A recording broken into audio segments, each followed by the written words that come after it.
여러분 안녕하십니까? 뉴스플러스 시작합니다. 내일 열리는 중국 전승절 열병식에 참석하는 북한 김정은 위원장이 베이징에 도착했습니다. 방중 첫 일정으로는 주말 사이 개축 공사를 마친 주중 북한 대사관으로 향했습니다. 중국 연결합니다. 강정규 특파원. 네, 베이징입니다. 예, 북한 김정은 위원장이 탄 열차가 예상보다 늦게 도착했죠? 네, 한국 시간 오후 5시쯤 북한 1호 열차가 베이징역에 진입하는 모습이 포착됐습니다. 잠시 뒤 교통 통제 속에 김정은 위원장과 수행단을 태운 차량 행렬이 VIP 통로 밖으로 빠져나갔습니다. 김정은의 도착에 앞서 베이징역 앞엔 2m 높이의 가림막이 세워졌고 경찰력이 속속 보강됐습니다. VIP 출구 주변 상점들도 모두 문을 닫았습니다. 철로가 내려다보이는 주변 성곽길은 현지 시각 낮 12시부터 저녁 6시까지 출입이 통제됐습니다. 역 앞 광장엔 환영단으로 보이는 유니폼 차림의 청소년들도 나타났습니다. 특히 주말 사이 개축을 마친 북한 대사관 쪽 경찰 배치와 경비가 대폭 강화됐었는데요.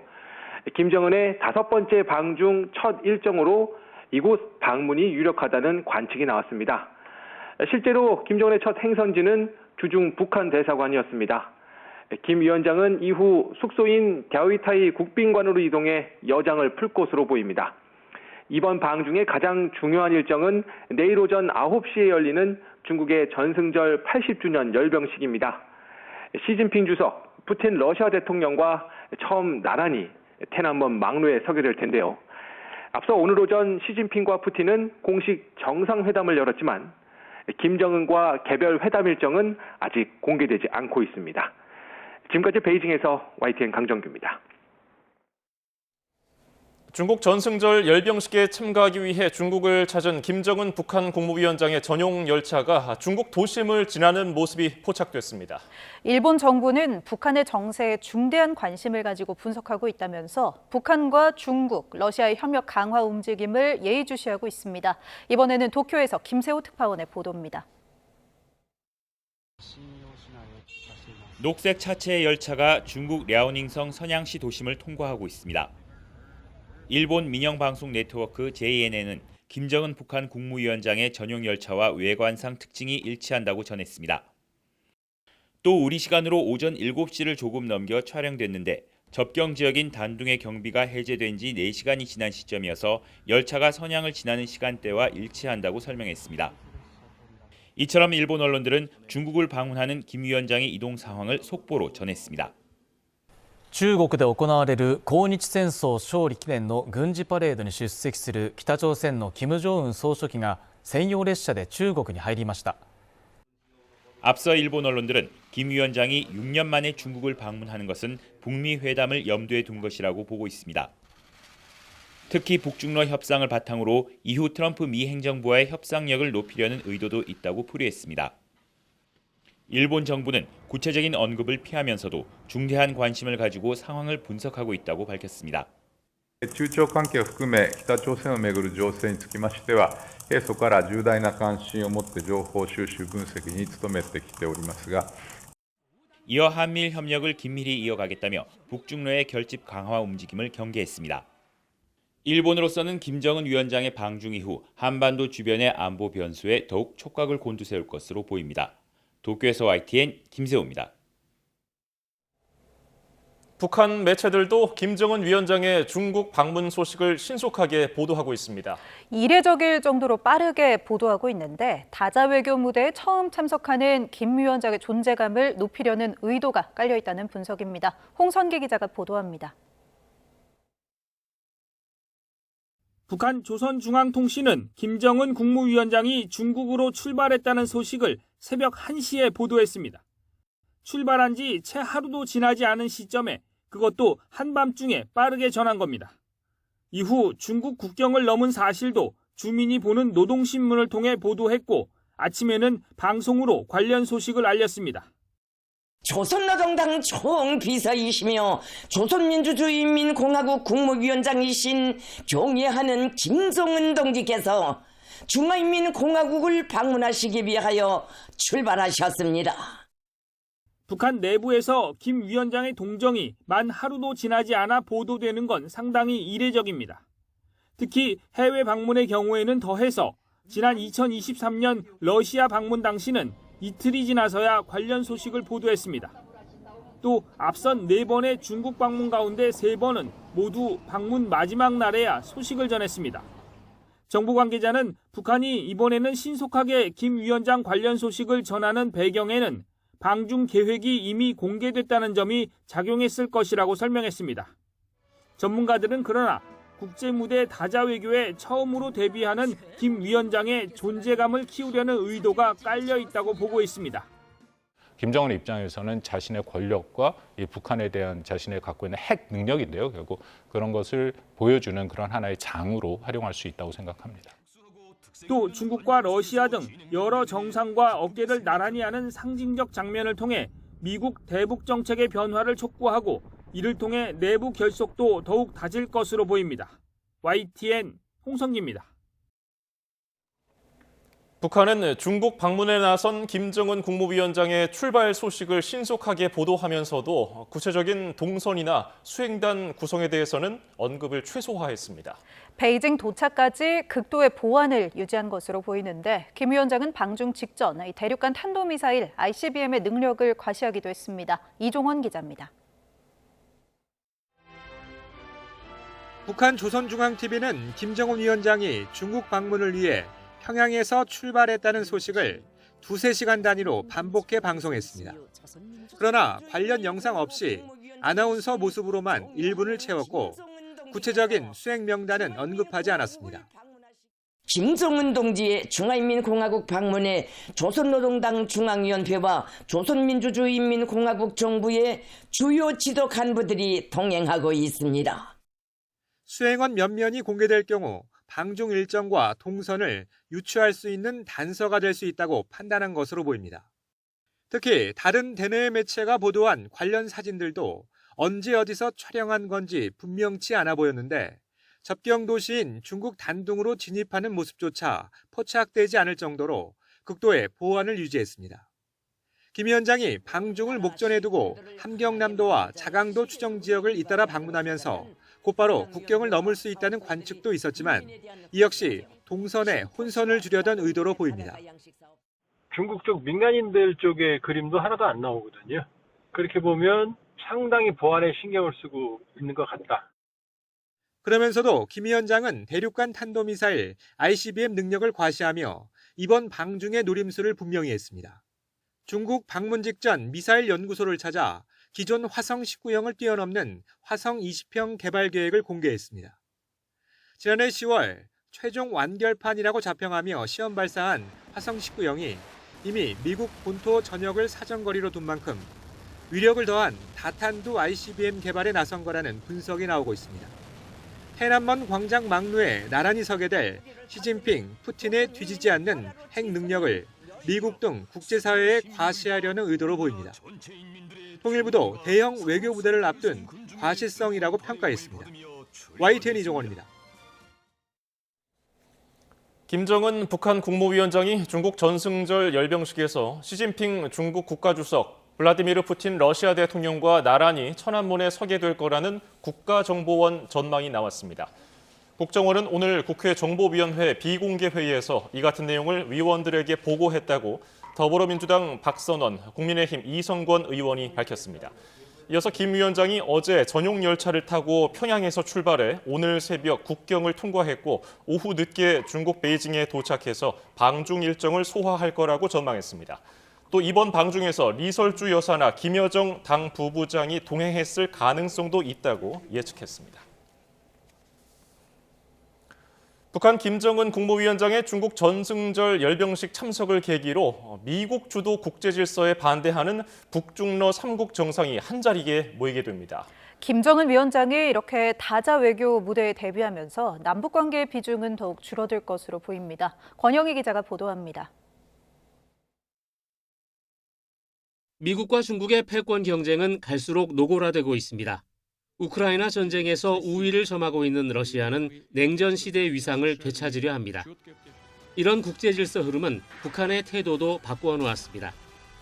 대규모 파병으로 러시아와 긴밀한 관계를 구축했고 동아시아에서 영향력을 유지하려는 중국의 관심도 이끌어냈습니다. 대신 남북관계 비중은 갈수록 쪼그라들고 있습니다. 핵기술 고도화를 이룬 북한을 상대로 비핵화를 전제로 한 접근법은 이제 물 건너갔습니다. 획기적이고도 급속한 변화와 핵무장화의 급진적인 확대를 유하고 있다고 말씀하셨습니다. 국제사회에서 몸값이 오른 북한은 대놓고 대남 비난 수위를 높이고 있습니다. 이재명 정부의 우호적 태도를 평가절하하며 우리 민족끼리 정신을 부정하고 두 개 국가론을 공식화하고 있습니다. 최근엔 한국은 외교 상대가 될 수 없다고 단언했습니다. We have also seen high-level statements from the DPRK leadership, including recent statements from Kim Yo-jong, which we note with interest. 북한은 중국, 러시아와 신냉전, 국제질서 다극화라는 인식을 공유하며 공고한 연대를 만들어가고 있습니다. 그리고 북중러 정상의 만남을 통해 북한이 외교적 공간을 넓히면서 남북관계 비중은 축소될 수밖에 없게 됐습니다. YTN 권영입니다. 김건희 씨에게 이른바 나토 3종 명품 장신구들을 선물했다고 자수한 이봉관 서희건설 회장이 민중기 특검팀에 불려나왔습니다. 이 회장의 청탁으로 고위 공직에 발탁됐다는 의혹을 받는 맞사위 박성근 전 국무총리 비서실장도 같은 날 조사를 받았습니다. 조성호 기자의 보도입니다. 이봉관 서희건설 회장이 민중기 특별검사팀 사무실 앞에 도착합니다. 마스크를 쓰고 휠체어에 몸을 의지한 채로 취재진 앞을 지납니다. 김건희 씨에게 인사청탁 명목으로 고가의 선물을 건넨 혐의를 받는 피의자 신분입니다. 쏟아진 질문에는 입을 꾹 닫았습니다. 목걸이 선물 상위인 박성근 전 비서실장 인사청탁 둘이 연관성이 있습니까? 청탁 관련해서 윤석열 전 대통령도 알고 있었나요? 4시간쯤 뒤 이 회장의 사위 박성근 변호사도 특검에 출석했습니다. 이 회장의 청탁으로 윤석열 정부에서 국무총리 비서실장에 기용되는 혜택을 받다고 의심받는 당사자입니다. 비서실장 자리 청탁하신 적 있으십니까? 비서실장 임명 당시에 이봉관 회장 청탁 있었다는 사실도 알고 계셨나요? 김건희 씨는 나토 순방 때 착용했던 6천만 원대 목걸이를 처음엔 빌린 거라고 했다가 특검 조사에선 모조품이라고 했습니다.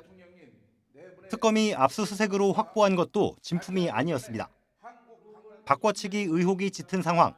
이 회장은 자신이 선물하면서 사위가 공직에서 일할 기회를 달라고 부탁했다는 자수서를 냈습니다. 김 씨에게 돌려받아 보관하던 진품들도 함께 제출했습니다. 특검은 이 회장에게 자수서 내용을 토대로 김 씨에게 선물한 경위와 구체적인 청탁 내용 등을 추궁한 걸로 전해졌습니다. 박 변호사를 상대로도 청탁이 있다는 걸 알았는지 등을 세세히 확인한 걸로 알려졌습니다. 특검은 두 사람 조사 내용을 토대로 김 씨에게 뇌물죄를 적용할 수 있을지 들여다볼 예정입니다. 박 변호사 임명 과정을 확인하기 위해 한덕수 전 국무총리를 불러 조사하는 방안도 검토할 방침입니다. YTN 조성호입니다. 내란 특검이 계엄 당시 국민의힘 원내대표였던 추경호 의원에 대한 전방위 압수수색에 나섰습니다.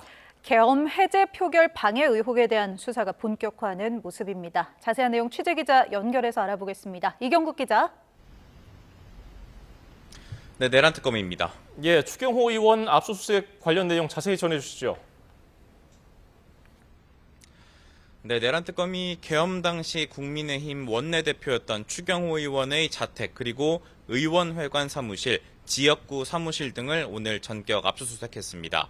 영장에는 내란 중요 임무 종사 그리고 직권남용 혐의가 적시됐습니다. 특검은 국민의힘 원내대표실에 대해서도 영장을 발부받아서 집행을 협의하고 있고요. 또 당시 추 의원을 수행했던 당 사무처 직원 등의 휴대전화도 압수한 것으로 파악이 됐습니다.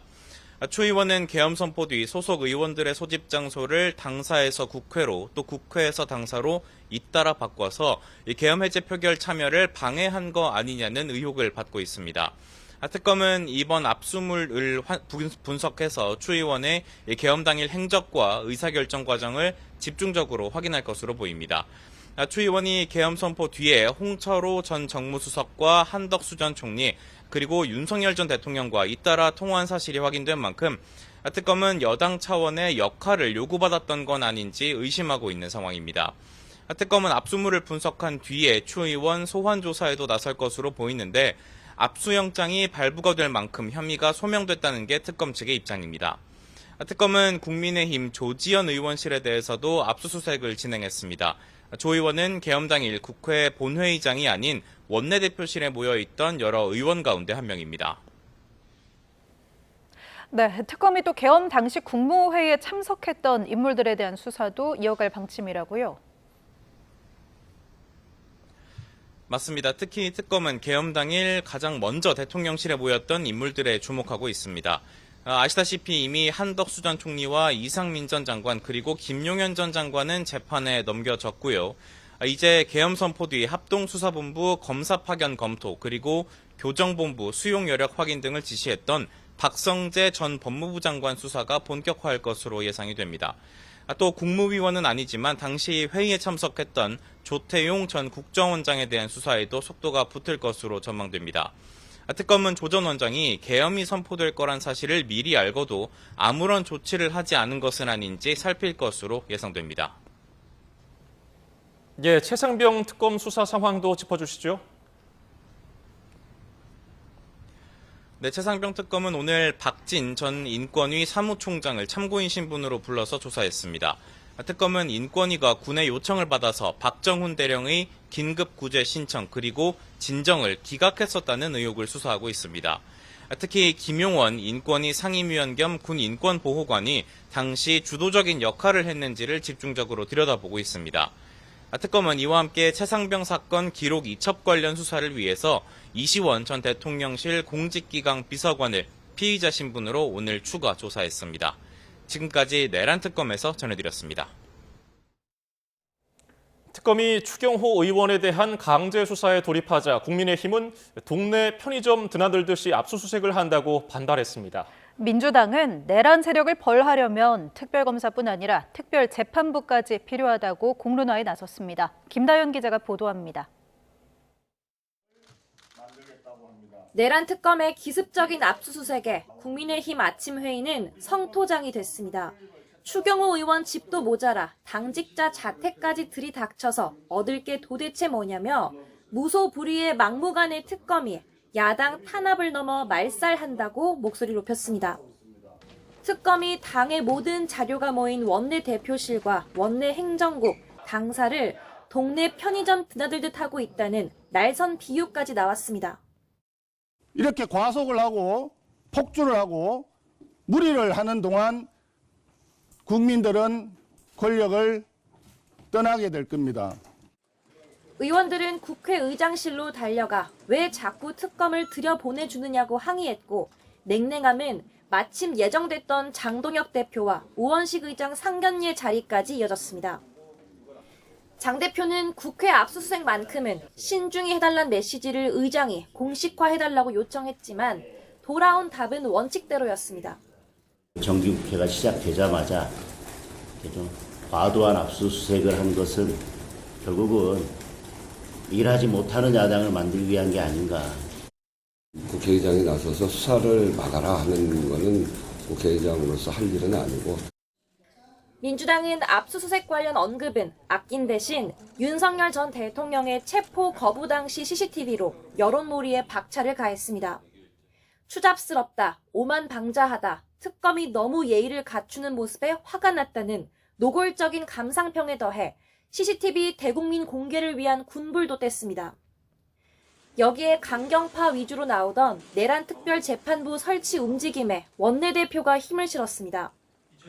사법부 독립침해란 의견이 있지만 개인적으로 위헌이 아니라고 본다면서 한덕수 전 총리 영장 기각, 지귀현 부장판사 등 법원이 빌미를 줬다고 주장했습니다. 개인적으로는 내란특별재판부가 저는 필요하다고 생각을 합니다. 사법부가 사실은 단초를 제공을 했어요. 여기에 민주당은 3대 특검의 수사 대상과 기간을 확대하는 더 센 특검법을 이번 달 처리할 계획입니다.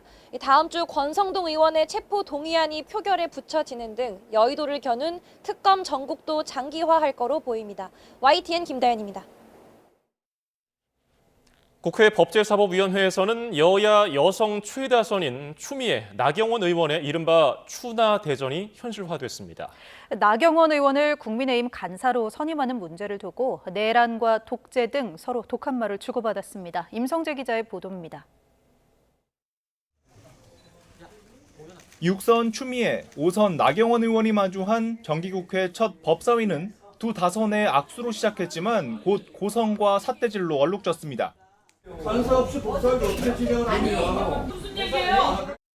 추미애 법사위원장이 나 의원 간사 선임한 건을 상정하지 않고 법사 소위원회 위원까지 자의적으로 인선하자 국민의힘이 거세게 항의하고 나선 겁니다.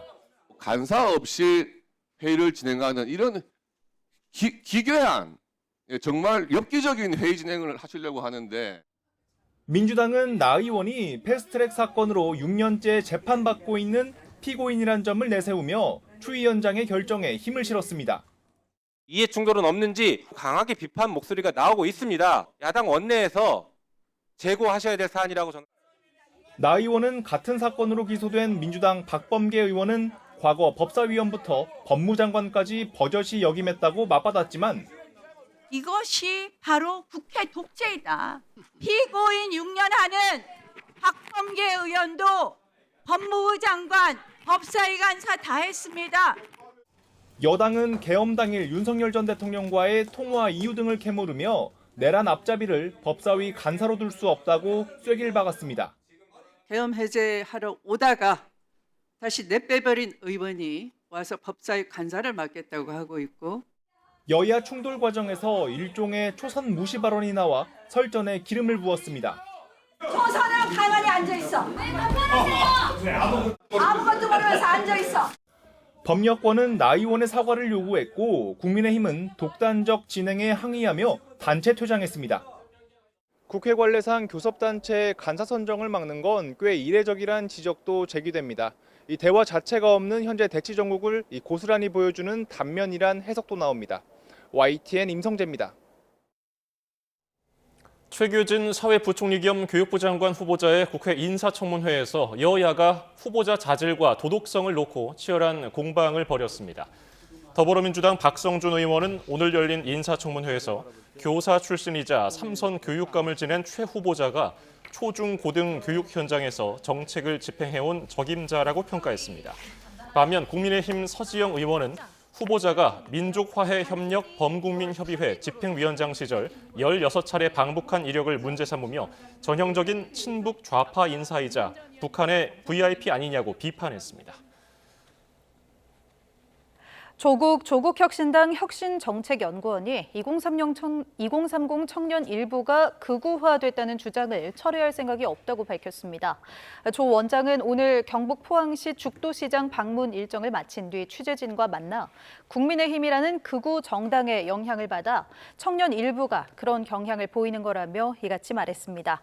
또 제1야당인 국민의힘이 급속히 극우화되는 건 자신의 주장이 아닌 사실이라면서 지도부가 보이는 모습은 보수의 수치라고 강조했습니다. 마약류 성분이 든 외국 감기약을 직구로 밀반입한 대학생과 고등학생이 세관에 적발됐습니다. 과다 복용해서 환각을 느끼려고 했다는 게 이유인데 집단 환각 파티가 벌어진 사실도 드러났습니다. 차상은 기자입니다. 세관 조사관들이 고등학생을 상대로 여러 가지를 묻습니다. 바닥에는 우리나라에서 구하기 힘든 의약품이 널려 있습니다. 이거 왜 시키게 된 거예요? 유명해가지고. 어떤 걸 유명해요? 환각 보인다고 유명해요. 과다 복용의 환각 증상을 느끼려고 외국에서 감기약으로 파는 의약품을 밀반입한 대학생과 고등학생 등 3명이 세관에 적발됐습니다. 마약류 성분인 덱스트로페트로판과 코데인이 포함된 약을 마치 영양제인 것처럼 신고하고 미국과 일본 판매처에서 직접 산 혐의를 받습니다. 지난해 3월부터 1년 사이에 3명이 산 약은 5,000정이 넘는데 복용하고 남은 약을 팔기도 했습니다. 마약류 성분이 들어있는 감기약 이런 약 종류는 대부분이 의사의 처방전이 필요한데요. 의사의 처방전 없이 구할 수 있기 때문에 해외에서 이제 약을 밀반입하는 것 같습니다. 세관 조사 과정에서는 10대와 20대를 중심으로 해외 약품 정보와 복용 방법 등을 공유하는 온라인 커뮤니티와 SNS가 확인됐고, 지난 3월 서울에서 술과 함께 약을 과다 복용하는 집단 환각 파티가 벌어진 정황도 포착됐습니다. 이 용량을 갖다 많이 쓰게 되면 우선 호흡중추 마비 때문에 사망할 수 있다. 그렇지 않아도 이제 정신 착란이라든가 혼동이 올 수 있고. 세관은 해외 직구와 SNS로 마약류에 노출되는 연령대가 갈수록 낮아지고 있다며 각별한 주의를 당부했습니다. YTN 최상입니다. 온라인으로 손쉽게 구매할 수 있는 해외 직구 상품 가운데 마약류가 포함된 식품들이 대거 적발됐습니다. 관계 당국은 적발 이후 곧바로 관련 사이트를 접속 차단했지만 현실적으로 모든 접속 경로를 막기는 어려운 상황입니다. 김주영 기자입니다. 누구나 접속할 수 있는 해외 온라인 판매 사이트에 막대 사탕을 판다는 광고가 올라와 있습니다. 체리맛부터 오렌지맛까지 다양한 맛이 있다고 자랑하고 있는데 사실 마약류가 들어간 마약 사탕이었습니다. 이른바 해외 직구 식품의 성분에서 마약류가 검출된 것은 이뿐만이 아니었습니다. 식약처에 적발된 해외 직구 상품들 가운데는 아이들이 좋아할 젤리나 과자, 빵의 형태부터 식이보충제나 가루 양념까지 있었습니다. 일부 상품에서는 불안이나 메스꺼움을 유발할 수 있는 테오브로민, 혈압 상승, 근육 이완에 부작용이 있는 시네프린 등 의약 성분이 확인되기도 했습니다. 대마 등 마약류 성분 19종이 검출됐고 나머지 5건은 국내 반입 차단된 의약 성분 등이 확인됐습니다. 식약처는 곧바로 해당 온라인 사이트의 접속 차단과 통관 보류를 각 정부기관에 요청했습니다. 문제는 기술적으로 모든 접속 경로를 막기는 불가능하다는 점입니다. 차단 이후 주소를 일부 바꾸는 등 우회 방식을 이용해 다시 판매에 나서는 경우도 많습니다. 일단 식약처는 지속적인 온라인 모니터링에 나서는 한편 검사 대상을 점차 확대할 방침이라고 밝혔습니다. 또 대마 등이 함유된 식품을 국내로 들여오거나 먹을 경우 처벌받을 수 있다고 강조했습니다. YTN 김주영입니다. 대구 도심 유원지에서 현역 육군 장교가 총상을 입고 숨진 채 발견돼 군 당국이 수사에 나섰습니다. 이 장교는 소총과 실탄을 무단 반출해서 대구까지 수십 킬로미터를 이동한 것으로 드러나 총기 관리에 구멍이 뚫렸다는 지적이 나옵니다. 김근우 기자입니다. 도심 호숫가 산책로에 통제선이 쳐졌습니다. 감식 장비를 든 군과 경찰 수사관들이 조사를 벌입니다. 새벽 6시 20분쯤 산책하던 시민이 이곳에 쓰러져 숨진 남성을 발견해 경찰에 신고했습니다. 숨진 남성은 육군 직할부대 소속의 현직 장교였고 사복 차림으로 머리에 총상을 입은 채 쓰러진 상태였습니다. 범죄 혐의점은 확인되지 않았고 현장에선 소총 한 자루와 실탄이 발견됐습니다. 숨진 장교가 경북 영천시에 있는 소속 부대에서 들고 온 거로 추정됩니다. 하지만 시신이 발견되기 전까지 군은 경찰에 신고조차 하지 않았던 거로 드러났습니다. 약 50km, 차로 1시간 거리를 오는 동안 아무런 제지 없이 도심까지 총을 가져온 겁니다. 수성모시 시민들이 많이 찾는 산책로인 만큼 자칫 큰 사고가 날 수도 있었습니다. 현재 군 및 민간 수사기관에서 정확한 사고 원인과 경위를 조사 중에 있고요. 앞서 얘기하셨던 것처럼 총기 반출 그 여부까지 포함해서 수사가 진행 중에 있습니다. 육군은 수사기관과 함께 총이 부대 밖으로 반출된 경위 등을 조사하고 있습니다. YTN 김근우입니다. 집안을 돌아다니며 청소하는 이 로봇 청소기 가운데 이른바 가성비로 유명한 일부 중국 브랜드 제품이 해킹에 취약한 걸로 확인됐습니다. 제3자가 사용자로 등록한 뒤 서버에 있는 집 내부 사진에 접근하거나 카메라를 강제로 켤 수도 있어 사생활 유출 위험이 컸습니다. 오동건 기자가 보도합니다. 로봇 청소기 해킹 실험을 해봤습니다. 해커가 서버에 침투한 뒤 해킹에 성공했다는 메시지를 띄웁니다. 카메라를 달고 집안 곳곳을 누비는데 외부 서버까지 연결돼 해킹 시 사생활이 침해당할 수 있다는 우려가 꾸준히 나온 로봇 청소기. 소비자가 많이 찾는 6개 제품 중 중국 브랜드 3개 제품, 나르왈, 드리미, 에코백스에서 취약점이 확인됐습니다. 청소기 운영에 필수인 모바일 앱의 보안 수준이 매우 미흡한 것으로 드러났습니다. 인터넷 검색만으로 쉽게 찾을 수 있는 사용자 식별 아이디로 별도 인증 절차 없이 사용자로 등록하면 서버 사진에 접근하거나 카메라를 해킹할 수 있었습니다. 이런 점을 악용해서 제3자가 사용자로 등록을 하게 되면 카메라를 강제로 활성화시켜 집안 곳곳을 살펴볼 수 있습니다. 에코백스의 경우 해커가 사용자의 사진첩에 접근해 사진을 내려받거나 보낼 수 있었고, 드림이는 개인정보관리가 미흡해 사용자의 이름과 연락처 등 개인정보 유출 우려가 존재했습니다. 두 제품은 모두 하드웨어 보안도 제대로 적용되지 않아 물리적인 기기정보 해킹도 가능했습니다. 전반적으로 펌웨어 보안 설정이 충분하지 않아 기기의 내부 보안 구조가 외부에 노출될 가능성이 있는 것으로 나타납니다. 반면 삼성전자와 LG전자 제품은 모바일 앱 인증과 정책, 패스워드 등에서 상대적으로 보안 수준이 높은 것으로 평가됐습니다. 한국소비자원은 로봇 청소기를 사용할 때 해킹이 어려운 복잡한 비밀번호를 설정하고 정기적으로 보안 업데이트를 하는 등 기본적인 보안 수칙을 지킬 것을 당부했습니다. YTN 오동건입니다. 롯데카드가 지난달 중순 해킹을 당한 뒤 보름이 넘도록 피해 사실조차 알아차리지 못한 것으로 드러났습니다. 국회 정무위원회 소속 국민의힘 강민국 의원실이 금융감독원에서 받은 자료에 따르면 롯데카드 해킹 사고가 처음 발생한 시점은 지난달 14일 저녁 7시 21분경으로 파악됐습니다. 롯데카드 해킹은 지난 14일과 15일 이틀에 걸쳐 이루어졌고 내부 파일도 두 차례나 외부로 반출됐습니다. 또 지난달 16일에도 해킹 시도가 있었지만 이날은 파일을 외부로 반출하는 데는 실패했습니다. 하지만 롯데카드가 해킹 시도 자체를 인지한 건 17일이 지난 지난달 31일 정오쯤이었고 다음 날인 어제 금융당국에 신고했습니다. 휴대전화에 저장된 신용카드, NFC 결제 정보를 탈취해 수십억 원을 챙기는 신종 사기 범죄를 저지른 일당이 경찰에 붙잡혔습니다. 이들은 문자 메시지를 이용해 악성 앱을 깔게 하는 스미싱 방식으로 정보를 탈취했는데 경찰은 출처가 분명하지 않은 앱은 설치하지 말라고 강조했습니다. 양동훈 기자가 보도합니다.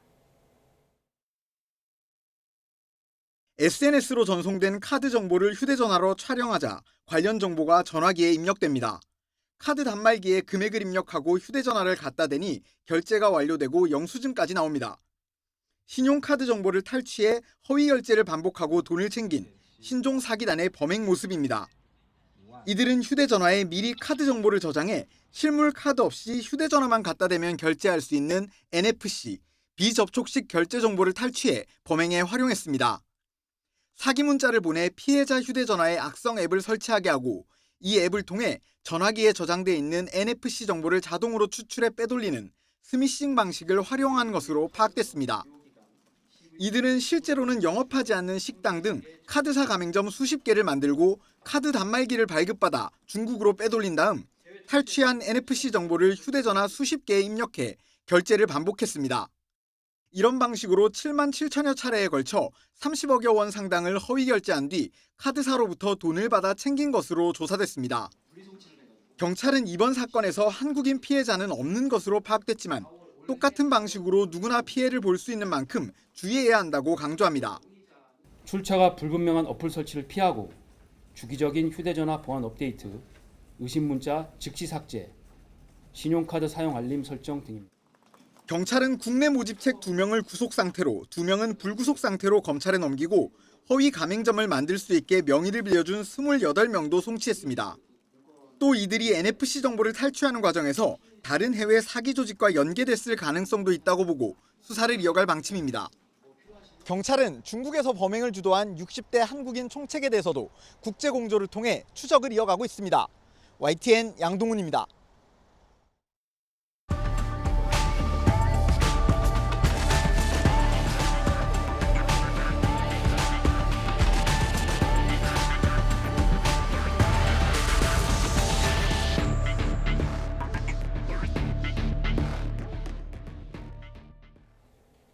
네, 극심한 가뭄을 겪고 있는 강원도 강릉의 주 상수원 오봉저수지의 저수율이 역대 최저인 14.2%까지 떨어졌습니다.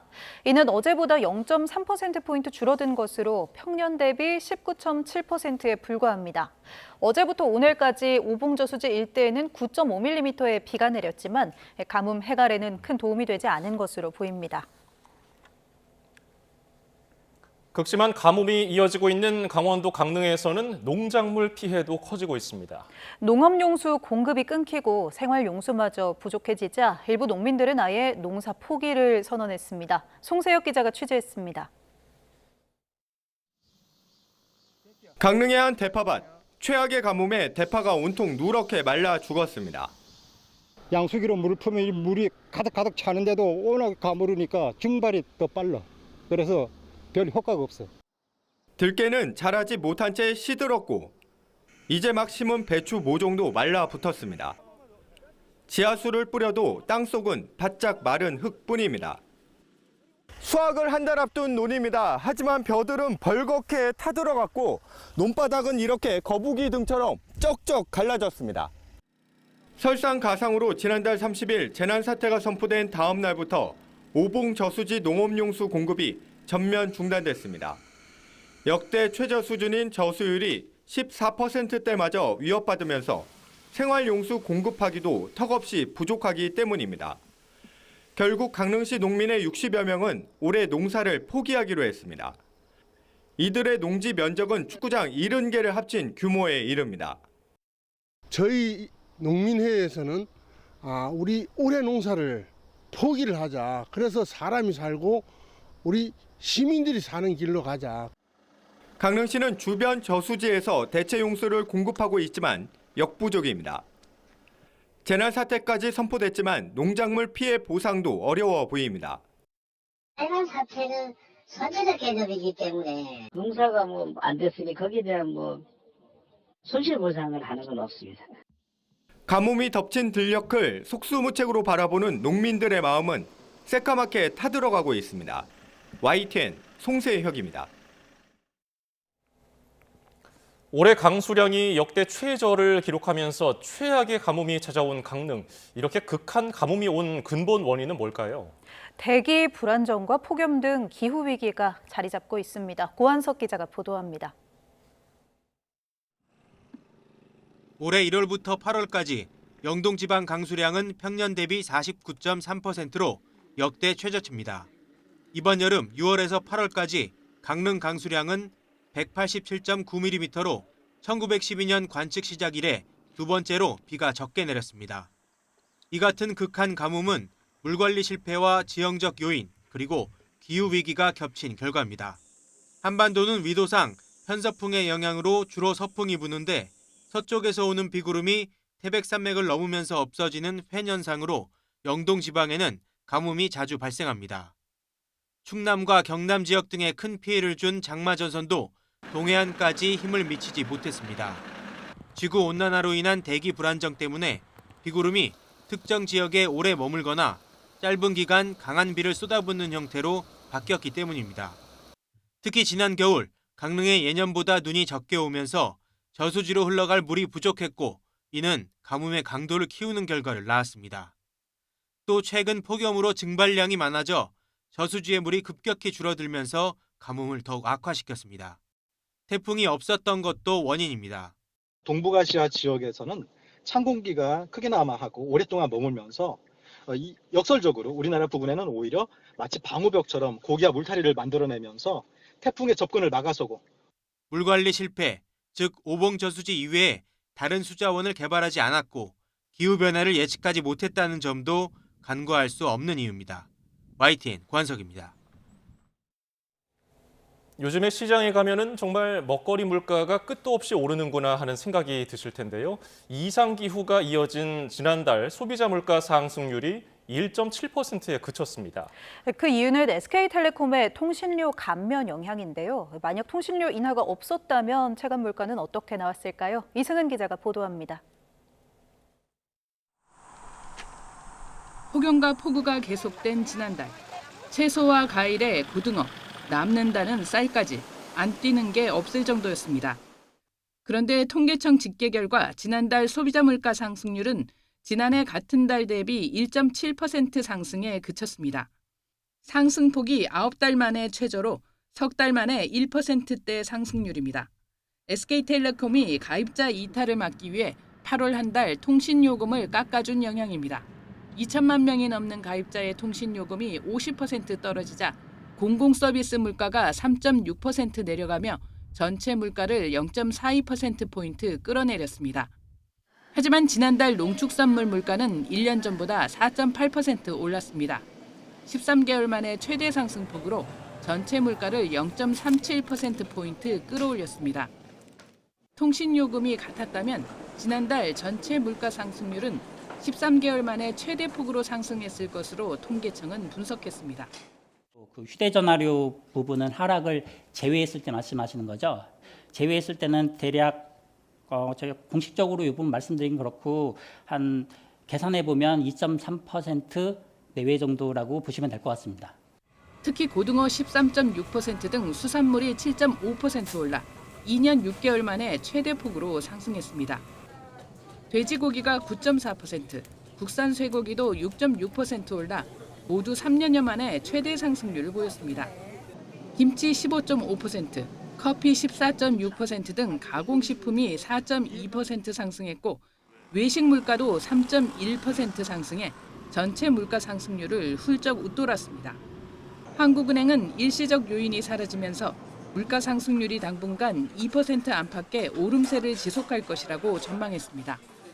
이딴 정부 대책에도 서민이 가장 고통받는 먹거리 물가 상승은 이어지고 있습니다. YTN 이승은입니다. KT와 LG유플러스가 해킹을 당했고 소극적으로 대응했다는 의혹에 대해서 과기정통부가 조사에 착수했습니다. 과기정통부는 관련 의혹에 대해서 현장 점검과 자료 정밀 분석을 진행 중이라고 밝히고 두 회사의 침해 사고가 확인되면 투명하게 공개하겠다고 밝혔습니다. 앞서 미국에서 해킹 단체가 국내 통신사와 정부 기관을 공격했다는 보고서가 공개된 뒤에 민관 합동조사 필요성이 제기됐습니다. 국회 과방위원회에서 나온 KT 서버 파기 의혹과 관련해서 류재명 과기정통부 2차관은 사실이라면서 해킹 흔적을 없애기 위해 파기했는지 확인이 필요하다고 말했습니다. 삼성의 5개 계열사 노동조합을 아우르는 삼성그룹 초기업 노동조합이 이재용 삼성전자 회장에게 성과급 제도 개선을 요구하는 공문을 보냈습니다. 초기업 노조는 공문을 통해 SK하이닉스가 노사 합의를 통해 영업이익의 10% 성과급 지급을 확정했지만 삼성전자는 투명하지 않은 방식으로 성과급 제도를 고수하고 있다고 주장했습니다. 이어 직원 누구도 어떻게 계산되는지 알 수 없는 깜깜이 제도라며 영업이익이 높아도 특정 목표에 도달하지 못하면 성과급이 영원히 될 수도 있고 상한선까지 존재한다고 밝혔습니다. 그러면서 회사가 성과급 개선 TF를 운영했지만 발표나 성과는 전혀 없었고 직원들의 사기와 회사에 대한 신뢰는 바닥에 와 있다면서 최소한 변화하려는 모습이라도 보여달라고 촉구했습니다. 전북 전주에 있는 사설 납골당에 벌어진 소유권 분쟁이 한때 납골당 폐쇄까지 가는 극한 대치로 번지고 있습니다. 뾰족한 대책 없이 사태가 장기화하면서 가족의 안식을 맡긴 유족들의 불안감이 큽니다. 김민성 기자가 취재했습니다. 울음 섞인 외침 속에 머리카락이 잘려나갑니다.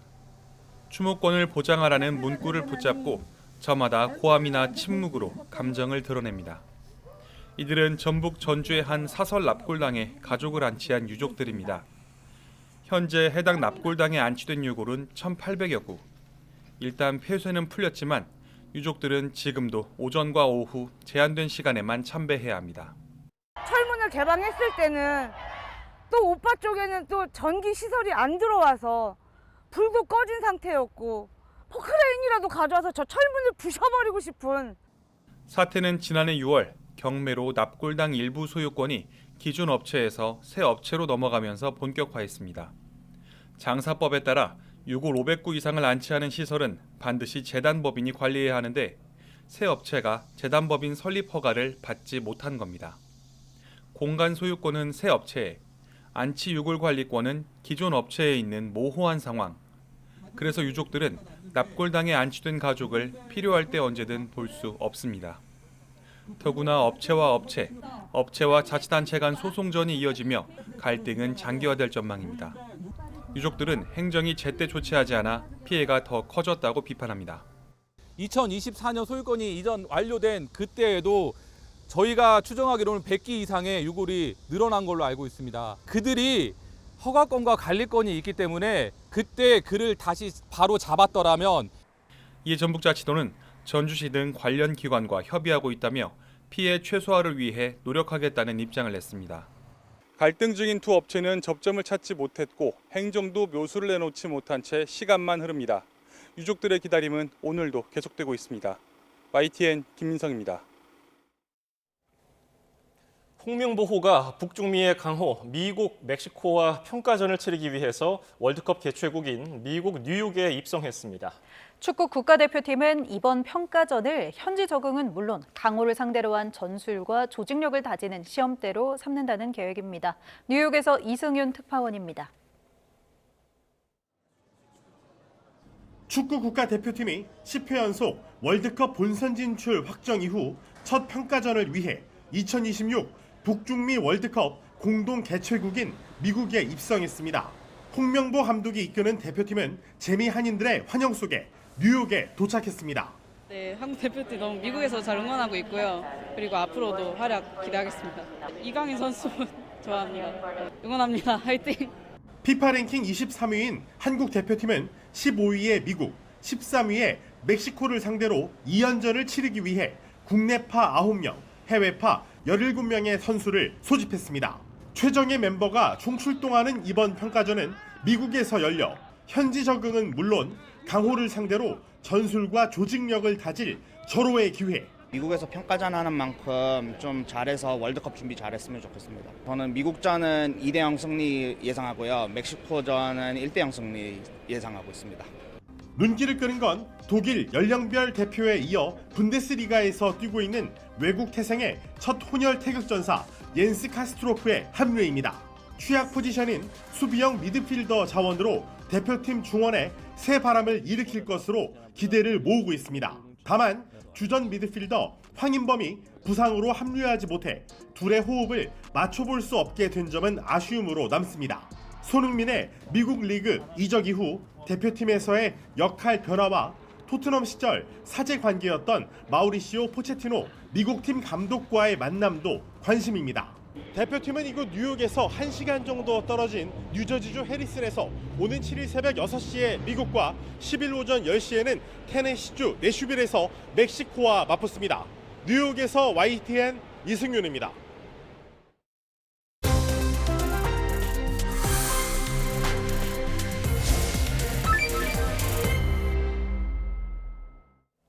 네, 이슈플러스 오늘의 전국 상황 짚어봅니다.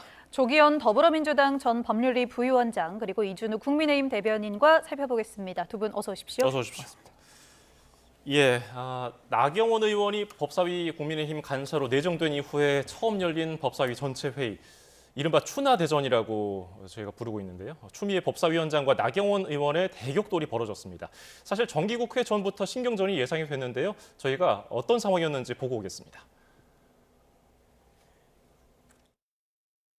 제71조 단서에 따라 거수 표결로 진행하겠습니다. 먼저 자 토론합시다 그럼. 초선은 가만히 앉아 있어.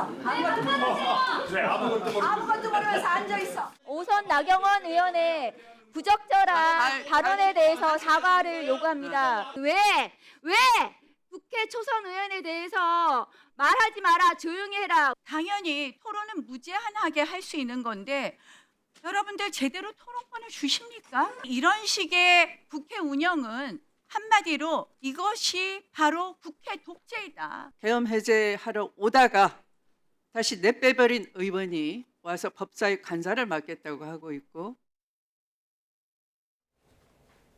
예, 아주 뜨거웠는데요. 네. 예상됐던 장면이기도 하고요. 어떻게 보셨어요? 그러니까 이러려고 나경원 오선 의원을 법사위 간사로 임명한 거죠. 그러니까 법사위의 어떤 국회 내 역할에 맞는 중진 의원으로서의 역할을 요구한 게 아니라 이렇게 사사건건 법사위의 운영을 방해할 목적으로, 그리고 법사위를 최전선에서 싸우는 장으로 만들기 위해서 나경원 의원을 간사로 내정했다는 걸 단적으로 보여준 겁니다. 오늘 추미애 의원이 강성이다, 이런 평가 이전에 어쨌든 법사위원장으로서 회의를 원활하게 진행하기 위해서 노력하고 있었습니다. 그런데 들어오자마자부터 의사진행 발언 요구하면서 원활한 절차 진행을 방해하고 나선 거 아닙니까? 더 나아가서 본인이 5선이라고 하면서 초선 의원 입담을 놔 이런 얘기를 합니다. 그러니까 이게 정상적으로 5선 의원다운 모습을 보이면서 국회를 정상적으로 운영하기 위해서 노력하는 모습은 없고 예상했던 대로 계속 법사위를 이렇게 정치투쟁의 장으로 만들겠다는 의도로 임명된 내정한 간사라는 것을 오늘 단적으로 보여줬고요. 앞으로도 이렇게 계속 할 것으로 보이는데 과연 이게 국민의힘이나 나경원 의원 개인에게 도움이 될지 모르겠습니다.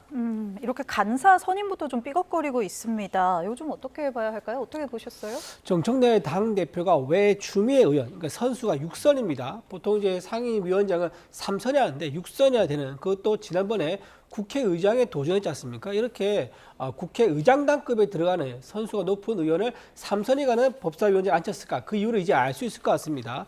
법사위원장에 보내서 철벽 방어를 해라, 독주를 해라, 폭주를 해라 라고 그런 신호를 보낸 게 아니겠는가 생각이 들고요. 저는 추미애 법무부 장관 과거에 보면 아들 탈영 의혹이 있었지 않습니까? 그 탈영 의혹의 인사이기도 하고요. 또 조국 전 법무부 장관에 이어서 법무부 장관이 됐는데 징계권, 인사권을 남용해가지고 국정 파탄의 주인공이기도 했었습니다. 그런 분이 지금 법사위원장 이끌면서 의도적으로 파행을 유도하고 또는 폭주를 일삼기 위해서 추미애 법무부 장관이 역할을 톡톡히 하고 있는 모습을 오늘 생중계로 전 국민이 다 보게 됐다 이렇게 말씀드립니다. 예, 결국 국민의힘 법사위원들 전원 퇴장하고 범여권 의원들만 남아가지고는 검찰개혁 공청회 계획서 채택의 건, 윤 전 대통령 서울구치소 접견에 관한 서류 제출 요구의 건 이거 처리했고요. 나경원 의원 간사 관련해서는 이거 처리될까요? 쉽지 않아 보입니다. 더군다나 협조를 구해도 부족할 판에 뭐 막무가내식으로 저렇게 간사 임명을 무조건 해야 되는 것처럼 주장하는 것을 민주당이나 다른 조국혁신당 내에서 받아들이기 힘들죠. 그것은 그냥 나경원 의원이 이런 목적으로 법사위에 사보임 됐다는 것 때문이 아니라 이해 충돌의 문제가 있습니다. 실제 지금 재판받는 사안이 있고요. 내란 관련해서도 수사 대상이 될 가능성이 높습니다. 법사위는 직접 이해관계가 있는 상임이기 때문에 이런 분이 야당의 간사가 되는 것이 적절한 것인가에 대해서 문제제기 나올 수밖에 없는 상황입니다. 국민의힘에서도 과거 민주당이나 다른 당의 수사 대상이란 이유만으로 법사위 위원직에 적절하지 않다는 주장을 계속 해왔습니다. 지금 동일한 거 아니겠습니까? 특히 나경원 의원 같은 경우에는 그러한 이해 충돌의 문제를 안고도 결국 법사위 운영을 계속 이런 방식으로 방해할 목적의 이 사보임 그리고 그 간사 내정이기 때문에 이런 부분에 대해서 분명히 해명하고 이해 충돌 소지가 있는 상임 활동을 하지 않겠다 이런 부분에 대해서 오늘 밝혔다면 뭐 여야가 좀 협치 측면에서 전향적으로 검토해 볼 수 있을 텐데 나경원 의원이 간사가 되면 안 된다는 것을 오늘 여실히 보여준 상황이었습니다. 민주당으로서는 더 받아들이기 힘든 상황을 나경원 의원과 국민의힘이 오늘 자초했다 이렇게 평가할 수밖에 없습니다. 네, 나경원 의원은 또 추미애 위원장이 사과해야 한다고 주장을 했던데요. 저는 지금 민주당에서 이렇게 나경원 의원의 간사되는 것을 그냥 막는 이유가 그만큼 나경원 의원이 두렵기 때문이다라는 것을 역설적으로 보인다고 생각합니다. 교섭단체에서 간사는요, 교섭단체가 정하는 겁니다. 우리 교섭단체의 간사는 누구니까 이 사람을 상임위에서 우리 당의 대표로 쓰겠다라고 서로 통보를 하면 그건 다 받아주는 관례이기도 했었습니다. 그런데 남의 정당의 간사에 대해서 왈가불가하면서 인정하지 않는다, 인정한다. 마치 생사 여탈권을 가진 것처럼 하는 것은 정당 민주주의를 부정한 거나 다름없다고 생각하고요. 결국은 받지 않을 수 없을 겁니다. 교섭단체에서 가지고 있는 고유 권한인데 그것을 상대 정당에서 무슨 권한으로 제지를 할 수 있겠습니까? 저는 결국은 간사 역할을 할 수밖에 없을 것이라고 보고요. 저는 오늘 아까 충돌한 부분 중에서 박은정 의원을 좀 얘기하고 싶은데 박은정 의원이 왜 이렇게 큰 소리를 내면서 나서겠습니까? 제가 알기로는 지금 추미애 의원이 법안 1소위죠. 1소위를 8명에서 11명으로 늘리려고 그러고 있거든요. 근데 그 11명에서 11명으로 늘리면 결국은 각 정당에서 국민의힘, 민주당, 조국혁신당 한 명씩 들어가게 되는데 원래 지금 현재는 조국혁신당이 아무도 없습니다. 그런데 열리게 되면 박은정 의원이 들어가야 돼요. 네. 근데 박은정 의원을 왜 넣으려고 하겠습니까? 추미애 의원이 법무부 장관 시절에 자기 오른팔로 썼던 분입니다. 추미애 의원이 지금 별명이 보수의 어머니라는 별명이 있지 않습니까? 그때 당시 박은정 의원은 검찰 담당관이었습니다. 검찰 담당관으로서 법무부 장관이 행사했던 검찰총장 윤석열 전 검찰총장에 대한 징계를 무리하게 진행하다 결국 대통령 대선 주자로 크게 띄우지 않았습니까? 그래서 보수의 어머니라는 지적을 받고 있는데 당시 박은정 검찰 담당관은 그런 역할을 실행했기 때문에 보수의 한 이모쯤으로 부를 수 있지 않겠습니까? 본인이 오른팔로 썼던 그런 사람을 법사위에 꽂아서 결국은 거기서 민주당의 유리한 구도를 만들기 위한 그런 용도로 지금 하기 위해서 박은정 의원에게 힘을 실어주고 있는 거다. 그렇게 말씀드립니다. 알겠습니다. 자, 그런가 하면은 지금 추경호 국민의힘 의원에 대한 내란 특검의 압수수색이 있었습니다. 자택, 의원실, 국민의힘 원내대표실까지 압수수색 대상이었는데요. 국민의힘에서는 어떤 반응입니까? 굉장히 이거 좀 말이 안 되는 경우로 생각합니다. 이미 작년부터 경찰에 나가서 추경호 의원은 이제 경찰 조사에 성실히 응했었지요. 관련된 자료도 다 이제 제출하고 진술도 했었습니다. 그런데 지금 8개월이나 지나서 압수수색한 이유가 뭐겠습니까?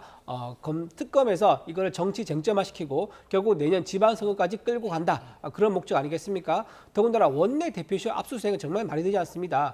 추경호 의원이 원내대표를 그만두고 나서 벌써 2명이나 바뀌었습니다. 그런 원내대표실에 결국은 아무도 없는 거 아니겠습니까? 추경호 의원이 원내대표 한 시절에 그런 원내대표실을 압수수색하겠다? 이거는 망신주기다. 그렇게 생각하고요.